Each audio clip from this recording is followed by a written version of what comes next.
ఒక్క మాట గాంధీ గారి గురించి ఒక పదం ఆయన చెప్పిన దాని గురించి మనం మాట్లాడుకున్నాం. ఆయన ఒక మాట ఏమన్నారంటే, కల్కే కామ్ ఆజ్ కరో, ఆజ్కే కామ్ అబ్ కరో, రేపటి పని ఇవాళ చేయండి, ఇవాళ పని ఇప్పుడే చేయండి అని చెప్పారు.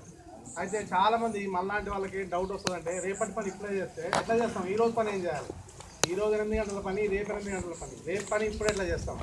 మనం మెసేజ్ అని అంటాడు, రేపటి వంట ఇవాళ చేయాలా. అది కాదండి, ఆయన ఒక పెద్ద ఐఐఎంలో నేర్చుకునే ప్లానింగ్ అండ్ కోఆర్డినేషన్ గురించి మాట్లాడినాడు. చిన్న పదంలో చెప్పినాడు, రేపటి పని ఇవాళ చేయండి, రేపటి పని గురించి ఇవాళ ప్లాన్ చేసుకోండి అని చెప్పినాడు. ఇవాళ ప్లాన్ చేసుకుంటే అందులో ఏమైనా లోటుపాట్లు ఉంటే మనకి ఇప్పుడు తెలిసిపోతుంది. ఆ లోటుపాట్ల గురించి సవరించుకోవడానికి అది ఇప్పుడే చేస్తామన్నమాట.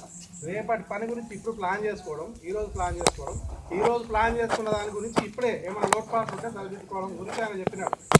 అంటే పెద్ద పెద్ద ఇండియన్ ఇన్స్టిట్యూట్ ఆఫ్ మేనేజ్మెంట్ చెప్పే ట్రైనింగ్ ఇచ్చే ప్లానింగ్ అండ్ కోఆర్డినేషన్ గురించి ఆయన 2 ముక్కలు మనకు చెప్పినాడు. దానికోసం ఆయనకు మనం ఎంతో ఇట్లాంటివి చాలా చాలా చెప్పినాడు.